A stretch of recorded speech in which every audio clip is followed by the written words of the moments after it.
నిన్న సోనియా గాంధీ గారు, రాహుల్ గాంధీ గారు, రేవంత్ రెడ్డి గారు అనౌన్స్ చేసినటువంటి 6 సంక్షేమ పథకాలు మన జనగామ నియోజకవర్గంలో ఇవ్వడానికి all India social media chairperson Shrimati Supriya Singh garu మన దగ్గరికి వచ్చారు. వారు మీకు విషయాలు కూడా చెప్తారు. గతంలో కాంగ్రెస్ పార్టీ ఏ హామీలు ఇచ్చిందో అన్ని హామీలను అమలు చేసినాం. స్వాతంత్రం వచ్చినప్పటి నుండి కాంగ్రెస్ పార్టీ ఇచ్చిన సంక్షేమ పథకాలు తప్ప మధ్యలో వచ్చినటువంటి ఏ ప్రభుత్వం కూడా సంక్షేమ పథకాలు ఇవ్వలేదు. ఇస్తా అని చెప్పి కూడా అమలు చేయలేదు. కానీ ఇందిరాగాంధీ గారి హయాంలో, అదేవిధంగా రాజీవ్ గాంధీ గారి హయాంలో, అదేవిధంగా సోనియా గాంధీ గారి హయాంలో అనేక సంక్షేమ పథకాలు కాంగ్రెస్ పార్టీ బీద ప్రజలకు, ఎస్సీలకు, ఎస్టీలకు, అదేవిధంగా ఓల్డేజ్ వాళ్లకు, ఇల్లు లేని వాళ్లకు, అన్ని తరగతుల వాళ్లకు హామీలు ఇచ్చి అమలు చేసింది.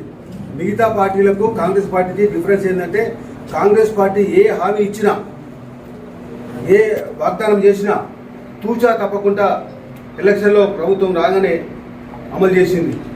ఉదాహరణకు మీరు 24 hours current Rajasekhar social SC houses పోయినా కానీ ఇందిరమ్మ ఇండ్లే ఉండే తప్ప వేరే ఏం లేవు. ఇప్పుడు కూడా రేపు రాబోయే రోజుల్లో కూడా ఇప్పుడు కాంగ్రెస్ పార్టీ అధికారంలోకి వస్తే ప్రజలు ఆశిస్తున్నారు కాంగ్రెస్ పార్టీ అధికారంలోకి తీసుకురావాలని. గతంలో ఇప్పుడు ఉన్నటువంటి ముఖ్యమంత్రి చేసిన వాగ్దానాలు ఒక్కటి కూడా అమలు చేయలేదు. ఉద్యోగ సమయంలో కానీ, అదేవిధంగా ఎన్నికల సమయంలో 2014-2018లో చేసిన వాగ్దానం ఏ ఒక్కటి కూడా అమలు చేయలేదు. శాంపుల్కి ఒకటి అమలు చేసి మొత్తం అమలు చేసినట్టుగా చెప్పుకొని మోసం చేస్తూ ఉన్నారు బీఆర్ఎస్ పార్టీ, అదేవిధంగా బీజేపీ పార్టీ. దేశంలో మన రాష్ట్రంలో మోసం చేస్తూ ఉన్నారు. వాళ్ళకు గుణపాఠం చెప్పాలని చెప్పి ఈరోజు ప్రజలు భావిస్తున్నారు. అందుకనే నిన్న ఈ రాబోయే ఎన్నికల్లో కాంగ్రెస్ పార్టీ అధికారంకి వస్తే 6 సంక్షేమ పథకాలను అమలు చేస్తామని చెప్పి నిన్న భారీ సభలో, భారీ బహిరంగ సభలో చెప్పడం జరిగింది సోనియా గాంధీ గారు, అదేవిధంగా రాహుల్ గాంధీ గారు. వాటిని తూచా తప్పకుండా అమలు చేస్తాం. అందుకే మేడం వారు ఈరోజు ఇక్కడికి వచ్చారు. వారు కూడా ఇప్పుడు మీతో మాట్లాడతారు. మాట్లాడిన తర్వాత కొంతమంది శాంపుల్గా మేము కార్డు కూడా ఇస్తాం. కాంగ్రెస్ పార్టీ ఏ వాగ్దానం చేసిందో అది రేపు అధికారం రాగానే మొదటి క్యాబినెట్ మీటింగ్లోనే అమలు చేస్తుంది. దానికి ఉదాహరణగా ఇప్పుడు ఈరోజు కర్ణాటక కానీ, హిమాచల్ ప్రదేశ్ కానీ ఎన్నికల ముందు ఏ వాగ్దానాలు ఇచ్చినో అధికారం రాగానే ఆ వాగ్దానాలను అమలు చేసినాం. అదేవిధంగా ఇక్కడ తెలంగాణలో కూడా అధికారం రాగానే తప్పకుండా ప్రజలు కోరుకుంటున్నారు కాంగ్రెస్ పార్టీ అధికారంలోకి వస్తుంది. రాగానే ఈ 6 సంక్షేమ పథకాలు అమలు చేస్తాం. దాంట్లో 6లో ఒకటి మహాలక్ష్మి పథకం, మహిళలకు 2,500 రూపాయలు per month. So much and to all of the Congress members present here, our brothers and sisters, a big welcome to the media here. Yesterday was a historic day. The Congress Working Committee, the newly elected Congress Working Committee, मैं हिंदी में बोलूँ अंग्रेजी में बोलूँ? हिंदी में बोलूँ। कल बहुत ऐतिहासिक दिन था और कांग्रेस वर्किंग कमेटी पूरी मिली। तेलंगाना में हमारी पहली मीटिंग हुई नवनिर्वाचित कांग्रेस वर्किंग कमेटी की। नए अध्यक्ष खरगे जी की अध्यक्षता में श्रीमती सोनिया गांधी जी वहां पर रही, हमारे नेता राहुल गांधी जी वहां पर रहे। और तेलंगाना में इस मीटिंग के बाद एक्सटेंडेड वर्किंग कमेटी की भी मीटिंग हुई, जिसमें हर प्रदेश से सीएलपी और पीसीसी लीडर्स, पीसीसी आए, अध्यक्ष आए। और उसके बाद सबसे ऐतिहासिक मीटिंग, मैंने अपने जीवन में बहुत सारी राजनीतिक रैलियां देखी हैं, बहुत सारी राजनीतिक मीटिंग देखी है, लेकिन कल जो मैंने हैदराबाद में देखा वो अद्भुत था, वो अविस्मरणीय था। इस तरह के लोग, इतना उत्साह, इतनी ऊर्जा इससे पहले मैंने कभी नहीं देखी। और लोग पूरी तरह से कांग्रेस के पक्ष में खड़े हैं। यहाँ पर एक बदलाव की हवा बह रही है और मुझे ऐसा लगता है कि उस हवा में हम बात करना चाहते हैं कि तेलंगाना के लोगों का क्या हो रहा है। और वो बात करनी जरूरी है क्योंकि तेलंगाना के लोगों ने बहुत मेहनत से और बहुत संघर्ष कर अपना राज्य पाया और उस पर मैं 2-4 मिनट चर्चा जरूर करना चाहती हूँ। श्रीमती सोनिया गांधी जी कल वहाँ पे उपस्थित थी और ऐतिहासिक था क्योंकि सोनिया जी ने वादा किया था कि वो तेलंगाना राज्य देंगी और हर व्यक्ति से लड़के, हर परिस्थिति से जूझकर उन्होंने ये सुनिश्चित किया। और कल राहुल जी ने भी कहा जब वो कुछ कह देती हैं तो फिर उसको करके दिखाती हैं। तेलंगाना बनाने का उन्होंने वादा किया था और उन्होंने तेलंगाना बनाकर अपना वो वादा पूरा किया। और उसके बाद कल लाखों लोगों के सामने उन्होंने कांग्रेस की कुछ गारंटियां रखी आने वाले चुनाव में, और उन गारंटियों के बारे में मैं पहले बात करूंगी, और वो गारंटियां जरूरी क्यों हैं इसके बारे में बात करूंगी। हमारी पहली गारंटी जो है वो महालक्ष्मी योजना है, क्योंकि हमें ऐसा लगता है कि महिलाओं के सशक्तिकरण के लिए यहाँ पर तमाम महिलाएं हैं, उनके हाथ में पैसा आना जरूरी है। 2500 रुपए, 2500 रुपए प्रति महीना महिलाओं को दिया जाएगा। ऐसी स्कीम हम कर्नाटक में आपके बगल में चला रहे हैं। 500 रुपए का सिलेंडर दिया जाएगा। सिलेंडर 1100 से ऊपर का मिल रहा है, ये मोदी जी की कृपा है। सिलेंडर 500 में दिया जाएगा, और ये हम अपने राजस्थान में करके दिखा रहे हैं। कर्नाटक में हमारी सरकार बनी और हमने पहला निर्णय लिया कि हम बसों में महिलाओं की यात्रा को मुफ्त करेंगे। महिलाओं को पैसा नहीं देना होगा, उससे उनके हाथ में 1500-2000 रुपए और आएंगे और उनका आवागमन इजी रहेगा। तो महिलाओं के लिए 2500 रुपए महीना फ्री बस सेवा, 500 रुपए का गैस सिलेंडर। मुझे लगता है महिलाओं के सशक्तिकरण में ये बड़ी बात होगी। फिर राइतु भरोसा, ये जरूरी है, क्योंकि तेलंगाना के ही नहीं इस देश के किसान परेशान हैं, और खास तौर से तेलंगाना के किसानों में एक शोक है, दिक्कत है, और उनके कर्जे नहीं माफ होते हैं। तो हमारा अपना मानना है कि 15,000 रुपए हर साल, 1000 रुपए से ज्यादा, करीब 1500 रुपए, 15,000 रुपए पूरे साल में हम किसानों की खाते में डालेंगे।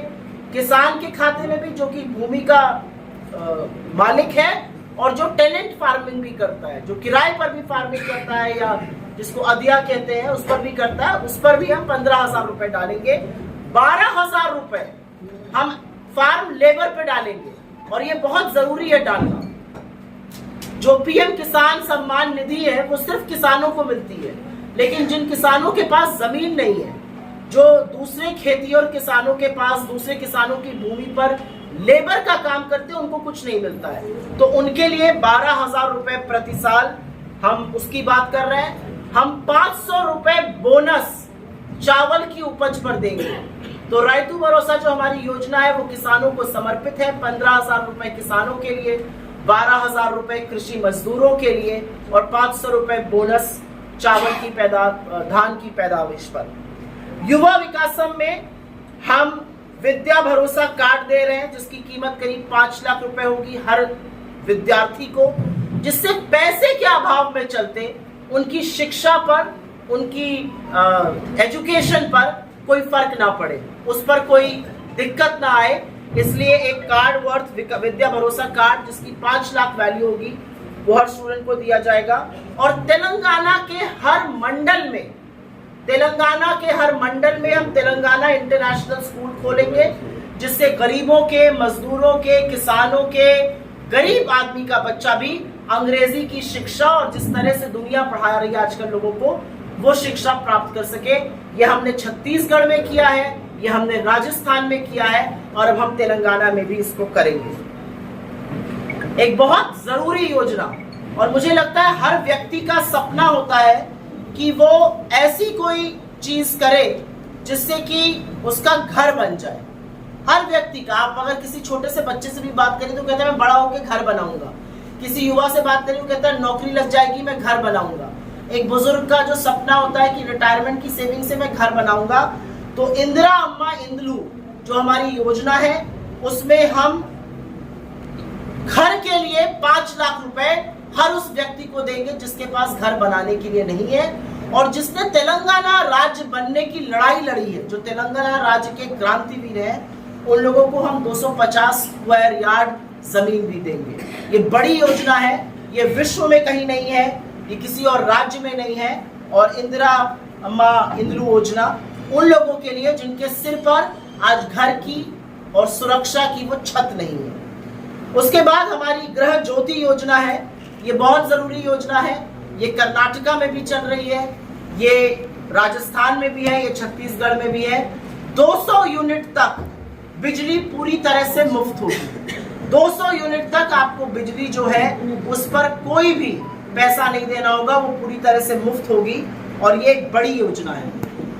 हमने महिलाओं की बात करी, हमने किसानों की बात करी, हमने युवाओं की बात करी, हमने परिवारों की बात करी, लेकिन हमारे समाज में जब तक वृद्ध लोगों की, जब तक बुजुर्गों की बात नहीं होगी तब तक कोई बात पूरी नहीं होती। और इसीलिए जो चौथा योजना हमारी है उसमें हम 4,000 रुपए वृद्धों के खाते में डालेंगे, और यही नहीं 10 लाख रुपए की राजीव आरोग्य स्कीम भी देंगे। राजस्थान में हम 25 लाख रुपए की चिरंजीवी योजना चला रहे हैं, जिससे कि लोगों को इलाज में सहायता मिले। चौथा के अंतर्गत हम 10 लाख रुपए की राजीव आरोग्य स्कीम चलाएंगे, और वृद्ध परिवारों को, वृद्ध लोगों को 4,000 रुपए उनके खाते में दिया जाएगा। बहुत सारे लोग सवाल पूछेंगे, और मुझे लगता है सवाल पूछना जायज भी है, मीडिया को भी ये सवाल पूछना चाहिए, और मीडिया जरूर पूछ भी रहा है ये सवाल कि ये सिर्फ वादे हैं। यही वक्त ठीक होगा, समय आएगा, हम तेलंगाना राज्य बनाएंगे, और सोनिया जी ने उस वादे को पूरा करने का काम किया है। और आज हम आपसे फिर कुछ वादे कर रहे हैं, और वादा करना जरूरी है क्योंकि तेलंगाना में एक भ्रष्ट सरकार है, वो भाजपा की बी टीम है, वो भाजपा के इशारे पर काम करती है। ऐसा कोई बिल नहीं होता पार्लियामेंट में जहां पर भाजपा को नंबरों की और सांसदों की जरूरत हो और वहां पर ये बीआरएस के लोग न खड़े हो जाए। तो ये असल में बीआरएस का full form Bharatiya Janata party, Bhajpa रिश्तेदार समिति है। आपके हक का पैसा इनके परिवार ने मारा, करोड़ों लाखों का स्कैम हुआ। तेलंगाना नया राज्य बना था और ये आशा थी कि यहाँ पर शिक्षा पर, स्वास्थ्य पर, गरीबों पर, खेतिहर मजदूरों पर ध्यान दिया जाएगा, लेकिन ध्यान सिर्फ और सिर्फ एक परिवार के विकास पर दिया गया। तो मेरा अपना मानना यह है कि तेलंगाना में हवा बदल रही है, तेलंगाना के समीकरण बदल रहे हैं। तेलंगाना के लोग उस व्यक्ति को नहीं चाहते जो भाजपा के इशारे पर नाचता रहे और भाजपा के इशारे पर काम करे। बीजेपी की बी टीम को तेलंगाना इस बार हराएगा और कांग्रेस को मौका देगा कि हम वो कर सके जो सपना हमने तेलंगाना के लिए देखा था। बहुत बहुत धन्यवाद, आपने मेरी बात सुनी।